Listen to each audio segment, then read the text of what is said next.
What's happening, guys? So we're back here talking about LIV again and this official World Golf Rankings scenario that's come to light.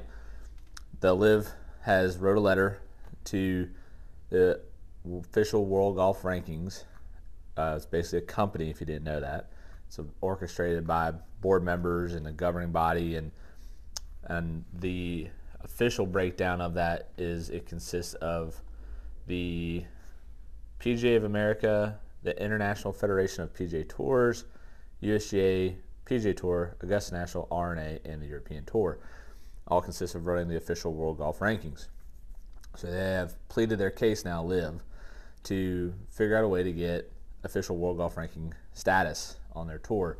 But here's going to be a few of their hiccups. I've done my homework on this, and there's a lot of issues LIV's going to have if they really want to have an official World Golf Ranking status. The first and foremost being is that they have to have a full year of competition with a minimum of 10 events. So this whole season will not count even if they were approved because they only played 8 events. So that's going to be a hiccup. So the best case scenario right now, even if LIV gets approved today by the official World Golf Rankings, is 24 for them to get points. Now, that means in 23, they're going to have no points again, regardless of whether they get approved or not. Now, they look like they're going to have 14 events, so that should cover the 10, but there's a lot of other hiccups along the way. But on the side nugget about this has brought up a lot about the President's Cup that's coming out this week. We have President's Cup like Davis Love, the captain, who's arguably one of the most against the LIV golf players, having to take 6 captain picks to fill in where some of these players are now disbanded from the PGA Tour. And then you have idiots like Billy Horschel. Yeah, I'm calling him a dummy because he's up there saying that he earned his spot onto the President's Cup team and that the guys leaving the tour had nothing to do with him making a spot. And sorry, Billy, but facts are facts. When people leave and get kicked off the team, that opens up slots for players like you to make it on. Ask Ricky Fowler about making the FedEx Cup.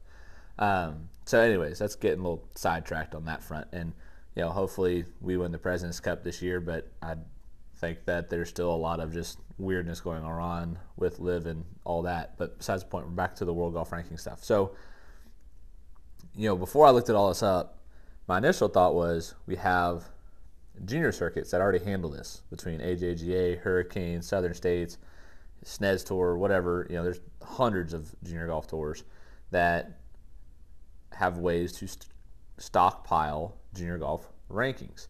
And, you know, a lot of it's strength of field, number of players in the field dictate how well or how many points you earn, right? And so, like, one of my collegiate players played in the North-South event at Pinehurst, and one year he finished well. There wasn't enough quality players in the field. He didn't earn nearly as many basically it's the World Amateur Rankings. He didn't earn enough points there versus his poorer finish or lower finish with a stronger field. He got more points for that. And so basically that's kind of what the PGA Tour, the official World Golf Rankings has done, and they've shifted to a strokes gained world ranking system. So let's explain that a little bit. So you guys know me, and I'm not the smartest tech wizard on the market. And basically it works like this. This is from Global Golf Post. The concept is similar to strokes gained statistics used by the tour, and strokes gained inventor Mark Brody is a part of creating this new metric. The key difference is that the strokes gained world ranking system is adjusted for strength of field across all tours, so a player gets more points for playing against other top players. And so basically what they're kind of saying is, you know, if you play an event that, like LIV, only has 48 players, and let's just say the fields are equally as challenged, and you play in a PGA Tour event of 120 some odd players, that's substantially to say it's a lot harder on the 120 player field than the 48 player field to win. And so what this means is, like, there are a cap number of points that are awarded currently in the official World Golf Ranking system, where if you win a major, it's 100 points. The Player Championship is 80 points. And it just goes down from there in regular tour events based off of the rankings of the players in the field. So when you consider that, it's not likely that the LIV Tour, even if they do get sanctioned by the official World Golf Rankings, they're going to earn many points based off the fact that their fields are tiny. So the example of this is that when you look at the FedEx St. Jude Championship, they only sent 67.4 points to the winner. The Asian Tour's International Series in Singapore, which included Patrick Reed, was only giving out 7.4 points to its winner. Whereas the Korn Ferry will receive 14.7 points in that same week in their event. So, again, the LIV's going to have to lean heavily on the strength of field argument, not the amount of players argument. And with that being said, here's some of the snag ups that official World Golf Ranking is going to have giving LIV status to earn rankings on their tour. Here's some of the hiccups that LIV's going to have. 72 holes for a competition, right? Now, there are exceptions where they have permitted to have a 54-hole event, so they might be able to skirt by that. An open qualifying school, an average field size of 75 players over the course of the season. Now, this is where you can make an argument about World Golf Championships, Hero World Challenge, where they get points, but no cut, small field. That's the other part of the token, is that they want a 36-hole cut, regardless of 54 or 72-hole finishes. An opportunity to progress to a full tour, or full membership tour, and then reasonable access for local and regional players for like Monday qualifier for the PGA Tour at each of its tournaments, right? So that's where LIV's going to get in the hiccup, right? I don't know if they'll have the opportunity to really defend those without the World Golf Ranking system having to completely and utterly change.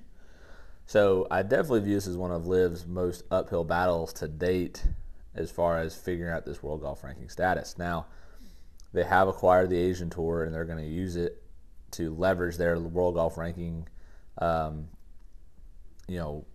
if you will, and that the Asian Tour is now their feeder to the LIV. But usually this reverse, that the Asian Tour versus basically the way it's set up is the Asian Tour is backing LIV, but it should be the other way around, when the developmental tour shouldn't be backing the tour that's trying to be the premier tour. Usually you'd have the premier tour backing the Asian Tour, but it's opposite at the moment. So that could be a little bit of an interesting catch-up.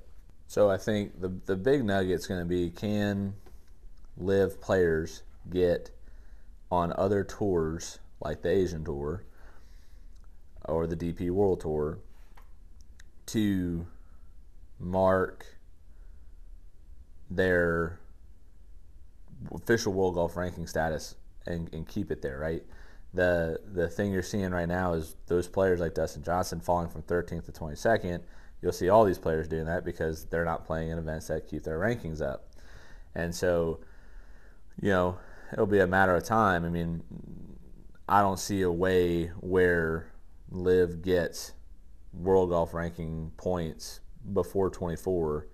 And so by the end of the 24 season, you're going to see all those big name players that have signed have almost no status unless they can find ways onto the other tours and keep their status up.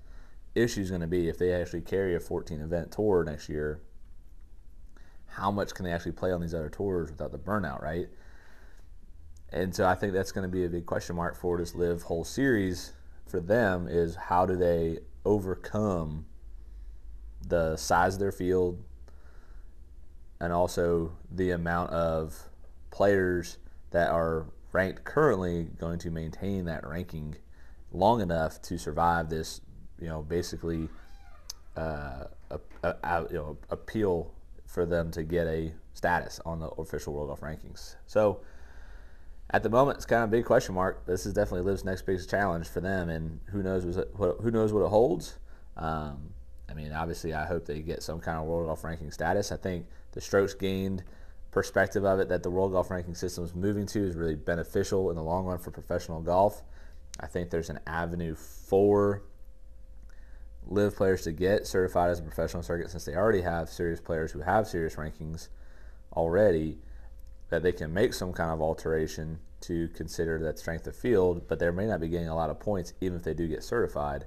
And so I think it's going to be very interesting to see how it looks going forward, basically. So with that, let me know what y'all think down in the comments below. And I know you guys love these live videos when we talk about it, because it's kind of the beat and pulse of the golf world right now. And I think, this is clearly proven to change the face of golf. And I'm very excited for what it's posting as a possibility for what golf will look like in the future. And I think people need to start pushing egos aside and start trying to come to an agreement to making all these different tours work and include live, instead of trying to punt live off the map. Like players like Justin Thomas, who for some reason can't even get around the fact that if they had a live versus PGA Tour shakedown and have a match against those two tours, JT's like, I'm out. I don't want nothing to do with it. It's like, why? Like, what is your issue? Like, why do you have a problem with live so much that you couldn't play a match against them to prove that you are the better tour?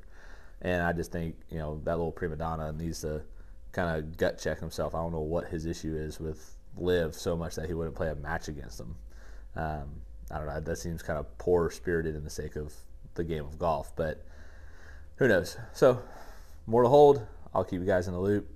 And President's Cup's this week, so here we go. Big week for the PGA Tour players. See if they can hold their own against the rest of the world in the match play format. So, until next time, crew. See you later.